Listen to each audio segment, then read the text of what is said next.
John 21.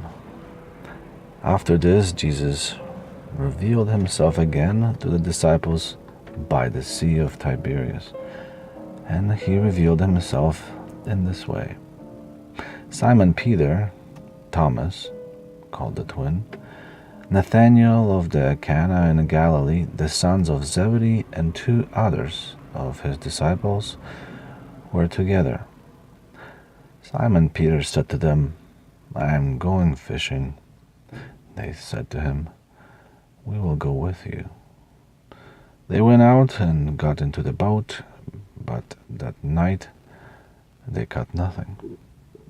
Just as the day was breaking, Jesus stood on the shore, yet the disciples did not know that it was Jesus. Jesus said to them, "Children, do you have any fish?" They answered him, "No." He said to them, "Cast the net on the other side of the boat, and you will find some." So they cast it, and now they were not able to haul it in because of the quantity of fish. The disciple whom Jesus loved therefore said to Peter, "It is the Lord." When Simon Peter heard it was the Lord, he put on his outer garments, for he was stripped for work, and threw himself into the sea. The other disciples came in the boat, dragging the nets full of fish, for they were not far from the land, but about 100 yards off.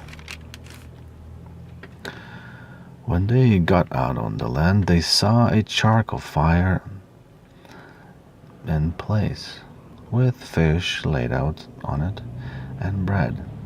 Jesus said to them, "Bring some of the fish that you have just caught."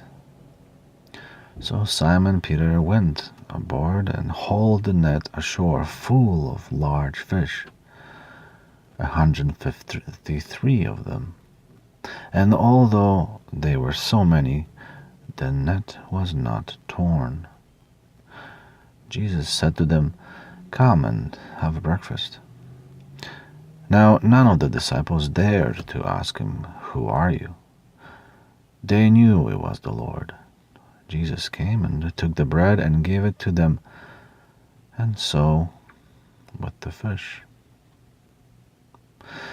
This was now the 3rd time that Jesus was revealed to the disciples after he was raised from the dead.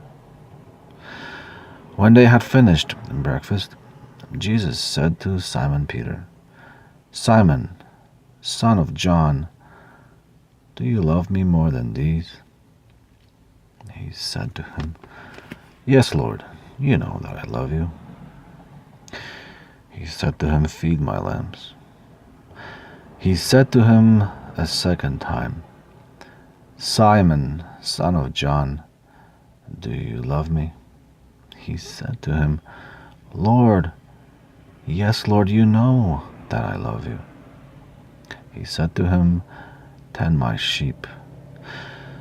He said to him the 3rd time, "Simon, Simon, son of John, do you love me?" Peter was grieved because he said to him the 3rd time, "Do you love me?" And he said to him, "Lord, you know everything. You know that I love you." And Jesus said to him, "Feed my sheep. Truly, truly, I say to you, when you were young, you used to dress yourself and walk wherever you wanted. But when you are old, you will stretch out your hands, and another will dress you and carry you where you do not want to go." This he said to show but by what kind of death he was going to glorify God. And after saying this, he said to him, "Follow me."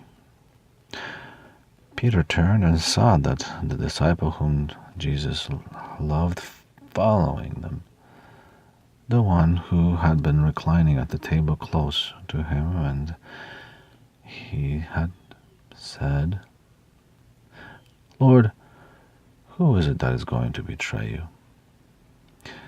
When Peter saw him, he said to Jesus, "Lord, what about this man?" Jesus said to him, "If it is my will that he remain until I come, what is it to you? Follow me."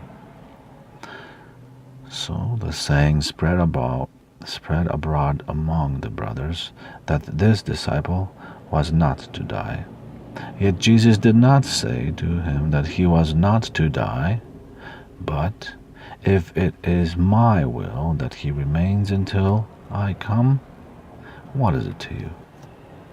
This is the disciple whom is bearing witness about these things, and who has written these things, and we know that his testimony is true. Now there are so many other things that Jesus did. Were every one of them to be written, I suppose that the world itself could not contain the books that would be written in.